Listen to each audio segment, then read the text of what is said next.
faut que je vous raconte.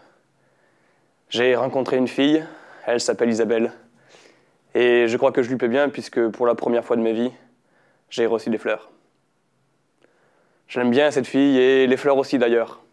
Le truc, c'est que j'aime aussi beaucoup mon sujet de thèse. En fait, je fais pousser des plantes sur les sols pollués pour ensuite récupérer les métaux qu'elles ont pu absorber. Du coup, vous imaginez bien qu'avec ces fleurs, j'ai pas pu résister. Sans le moindre scrupule, je les ai brûlées et en ai fait macérer les cendres dans l'acide afin d'en extraire les éléments métalliques. Bon, comme vous pouvez vous en douter, tout ça, ça n'a pas vraiment plu à Isabelle. J'ai bien essayé de me rattraper en cherchant un peu d'or, d'argent ou de platine dans ces cendres de fleurs, mais que nenni. J'y ai seulement trouvé un peu de plomb, de cadmium et surtout beaucoup de zinc.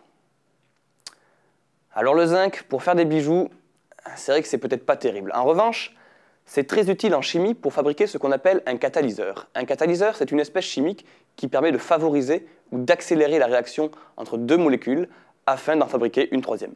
Au final, on récupère d'un côté une nouvelle molécule et de l'autre, le catalyseur. En gros, si vous voulez, c'est un peu comme mon pote Baptiste. C'est lui qui a facilité ma rencontre avec Isabelle, mais il a rapidement su s'éclipser pour nous laisser tranquilles.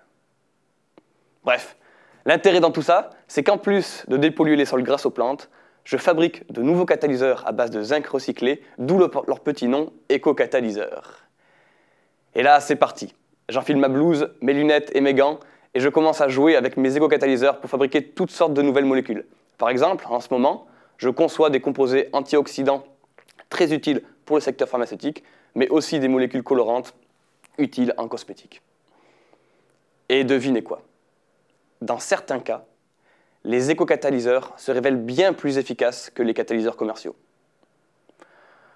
Comme quoi, il est toujours possible de se rattraper, puisque si par le passé, les industries ont pollué les sols de la planète avec des métaux lourds, nous sommes aujourd'hui capables de les assainir grâce aux plantes. Et puis, tout ceci sert à la fabrication de nouvelles molécules au service de la santé et même de la beauté. D'ailleurs, en parlant de se rattraper, je comptais offrir à Isabelle un soin anti-rides éco-catalysé à partir de ces fameuses fleurs. Vous pensez que c'est une bonne idée? Ah non? Pas vraiment? Autant la chimie, je crois que je commence un petit peu à la comprendre. Autant les filles, je crois que j'y arriverai jamais. Merci.